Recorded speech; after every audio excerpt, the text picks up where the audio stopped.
akkam jirtu nagaan koo kabajaa bakka fi jirtanii haala jirtan keessatti isin haa ga'u jecha kabajamtoota hordoftoota yuutuubii kana jidduu kana onlaayinii barnoota barsiisuu afaan oromootiin jalqabne namoonni baay'een hordofaa jirtu guddaa galatoomaa namoonni baay'ee filoo gochaa jirtu ulfaadha namoonni baay'ee sabiskiraayib koomentii barreessaa jirtu galatoomaa ulfaadha jabaadhaan nun jechaa nu jajjabeessaa jirtu nus kinoo jabaanne guyyaa guyyaadhaan viidiyoo garagaraaf isiniif affeeraa jirra kanaaf isin hiriyoota keessa affeeraa walumaan taane guddannaa ni barannaa nufaana bu'aa har'ammoo ekseelii kutaa lammaffaa qabannee isiniif dhiyaannee jirra kanaaf nafaana ta'aa na hordofaa akkamitti pee roolii hojjechuu dandeenya kan jedhu waliin hojjannaa yeroo gaarii isiniif haa ta'u barnoota gaarii jedheen jira follow me.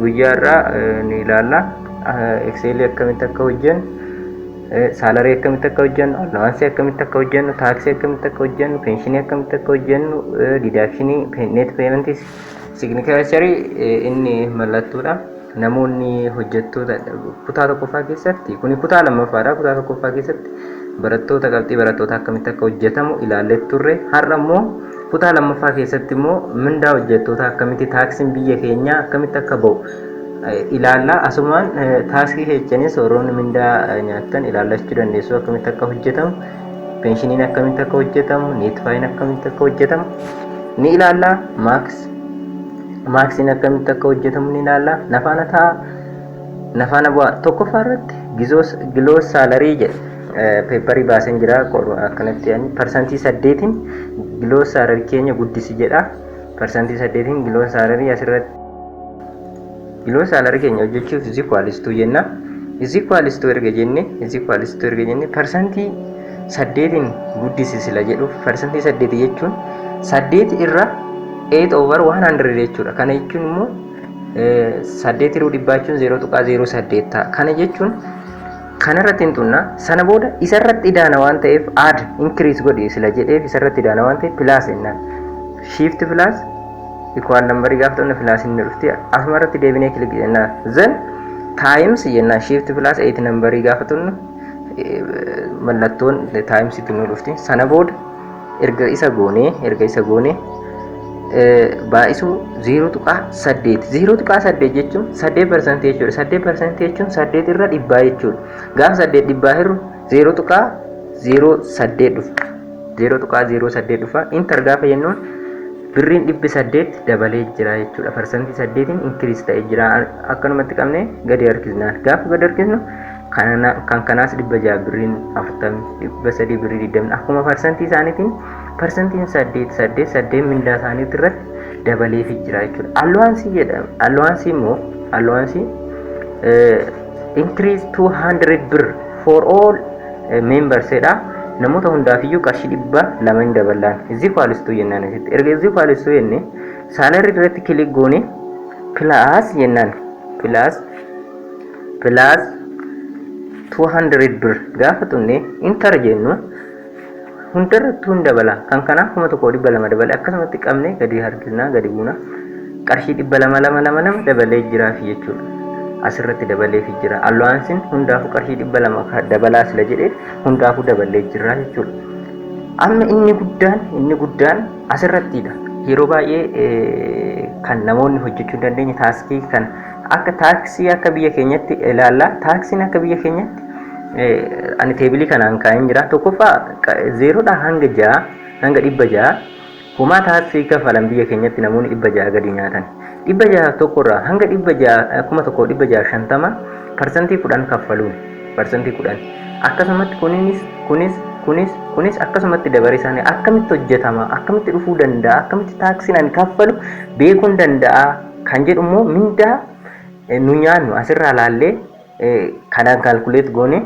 kan kanarratti ba'u taaksiin nu kaffallu hubachuu ni danda'ama namoonni Itoophiyaa keessatti yeroo ammaa hojjechaa jirtan taaksii akkamitti akka kaffaluu dandeessan asirraa barachuu dandeessu sila ta'eef asirraa ilaaluu dandeessu taaksii akkamitti akka hangam akka kaffalamu ilaaluu dandeessu taaksii f of x keessa deemne f of x keessa erga deemne okay jennaan ifirra jira waan ta'eef saalarii jennaan saalarii leezaan 600 gaafa ta'e leezaan 600 gaafa ta'e 600 gadi warroonni nyaatan taaksii hojjechuu hin danda'an taaksii kaffaluu hin danda'ani. Kanaaf 600 gadi warroonni nyaatan zeeroodha. Taaksii homaayyuu hin kaffalanii akka seera biyya keenyaatti jechuudha. Sana booda if jennee keessa ammas deemnee seelarii irratti kiliqeenna warri 600 ol nyaatan immoo warri 600 ol nyaatanii asirratti dhufnee qarshii 600 ol warroonni argatan asirratti kiliq erga jennee parsantii 10 kaffaluun 10% jennaan 10% erga jennee minus 60 birr 60 birrii ngoona erga goone asirratti deemna ifi keessa deemna ammallee ifi keessa erga deemne asirratti kiliq goone asirratti kiliq erga goone greater than jedha 1151 warroonni nyaatan parsantii 15 kaffaluun parsantii 15 kaffalu parsantii 15 times kana salary minus asirratti kaayeen jiraan kinoo asirratti kaayeen jira 142.5 142.5 asirratti gadda barraan ammas ifi keessa deemna if erga goone kanarratti kilik gane greater than qarshii 3201 qarshii 3200 birrii tokko erga jenne asirratti gadda barreet ammas erga darbine asumarratti kilik goona times parsantii meeqa akka kaffalan ni ilaalla. Parsantii 20 kaffalu parsantii 20 kaffalu 20% minus 20% minus qarshii 300 fi 2.5 302.5 hir'isnaan sana booda asirratti gadda barreet ammallee if jenneeni kanarratti kilik erga goone greater than jennaan ammas greater than namoonni 5,000 hanga 7,800 gidduu jiran jennaan 5,251 5,251 gidduu jiran parsantii 20 kaffaluun kilik irratti goone times 20% 5,251 hanga 7,800 warroonni jiran parsantii 25 kaffaluu jenna.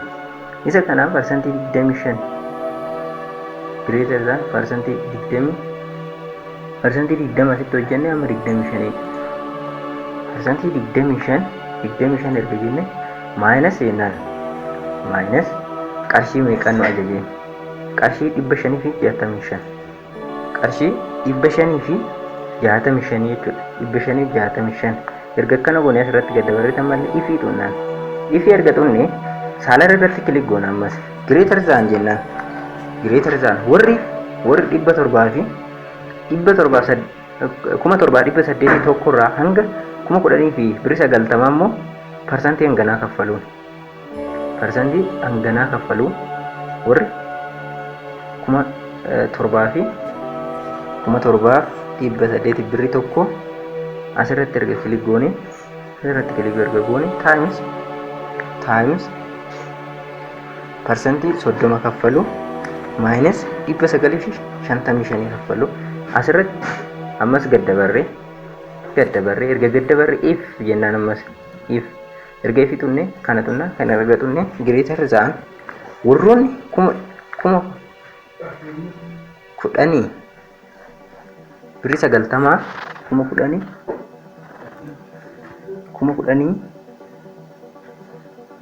10,000 birrii 90 isaa ol jiran warri 10,000 birrii 90 ol jiran times 35% kaffaluun 35% minus 1,500 kaffaluun kanaadha taaksiin akkanatti hojjetama.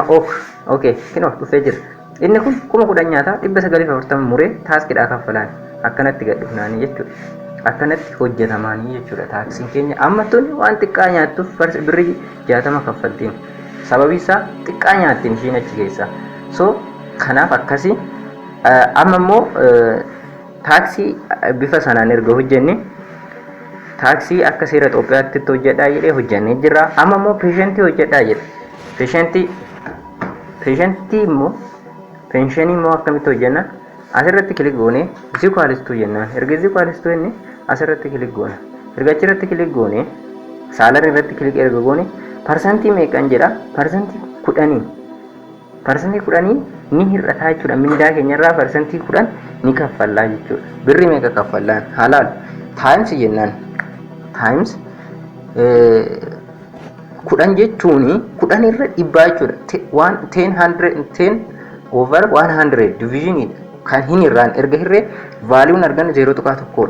Vaaliuun argannu sanan birri 1000 penshinii kaffalaa jechuudha. Ji'a ta'uu danda'an, torbe ta'uu danda'an, hanga barbaadaa ta'u kana kaffalaa jechuudha. Hundi isaaniitu penshinii akkaataa mindaa isaaniitiin isa kaffalaan. Net pay immoo akkamitti hojjedhaadhe? Net pay total work net pay for each member jedha. Net pay immoo net pay asirratti kilik erga jenne is equals to jennaan.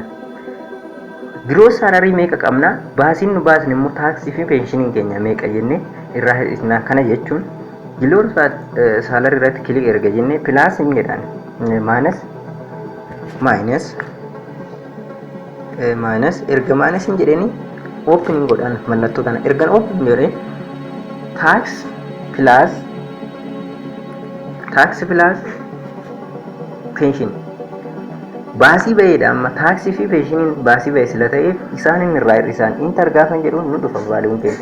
Qarshiin net pay harka ga'u qarshii 8,860 jechuudha. Saalarii fi saalarii penshiniitti baasee taaksiitti baasee kun harka ga'a akkasitti hojjetamaanidha. Inni kunis inni biraa work max net pay salary maxi net pay guddaa kan nyaatu isa kamiidha? Asitti hojjennaan max jennee asitti max jedhee kaa'een maximum jedhee kaa'ee asitti kana akkanatti hangasii irraa gochuu danda'a. San marji gochuu danda'a. Asiinis marji gochuu danda'a. Sababii isaa miinis waan nagaafatu asirratti kilik godhee kanarratti dhufee max gaafan jedheen hangasii nu dhufa. Maaksiin qarshii 10,620. Miiniin immoo maaksiin keenya 10,600 as keessaa 10,620 kan ga'u hin jiru. If of x keessan hin deema. Miini immoo if of x keessan hin deema. Kallattii lamaan hojjechuun danda'amaa jedheen jira. Gaafa duraa isinitti himen jira. Miiniin asitti kilik godha, asirratti kilik godha. Sana booda asirra qabee hangasii harkisan. Intar gaafan jedhu inni xiqqaan 852 nyaata jechuudha. Akkasitti nyaata. Work total of all salary jedha. Total salary immoo asitti hojjedha. Tumatti iddoo kanatti max total hin jedhaan total jedheen asirratti kilik godhe iddoo kanatti kilik godhe as keessan deemuu hin danda'a. Sam gaafan jedhu asii hangasii select godha. Inter gaafan jedhu nu dhufaan hangasii deema. Tootaalii hunda isaa hojjedhu waan naan jedhuuf hangasii akkanatti hojjechuu hin danda'ani. Akkas fakkaataa tootaaliin amma immoo work by chart and cylinder column chartii fi cylinder column dhaan kaa'ee jedha. Chartii neemii fi kanarratti kana select godha. Dura asumarraa neemirraa select godha. Kana gadi qabeen asillee kana select godha. Salary jala lamaan hojjedhu sila jedhu salary fi name employee sila hojjedhu jedhu insert keessa deemeen jalqaba irratti payidhaan hojjedhu. Pay yoon ajaje payin kanaan kolomaniidhaan hojjedhu naan jedhe immoo kolomanii keessa deemee maaliidhaan hojjedhu naan jedhe silindariidhaan hojjedhu naan jedhe hojjetee jiraan maadii hundi isaa qarshii xiqqaa kan nyaatu akkasumatti gadi xiqqeessee kaa'ee jira. Kana fakkaata chaartiin keenya asitti jijjiiruu danda'a. Maqaa isaa maal jechuu danda'a? Name of employee and salary jechuun danda'an. Salary dhufee jira jechuudha. Akkanatti hojjetamaan. Amma immoo kana silindariidhaan hojjedheen. Amma immoo peechaartiidhaan hojjedhu sonaan jedhe immoo peechaartii asirra dhufaan asirra dhufeen kilik godhaan hinga lamaqaan akkasumatti peechaartiidhaanis akkasumatti hojjetamaa jechuudha. Lachuudhaanu bifa kanaan hojjetamaa. Waan na hordoftaniif guddaa galatoomaa ulfaadhaa. Yeroo gaarii isiniif haa ta'u. YouTube keenya kana subscribe godhaa, namootas affeeraa, nus jajjabeessaa.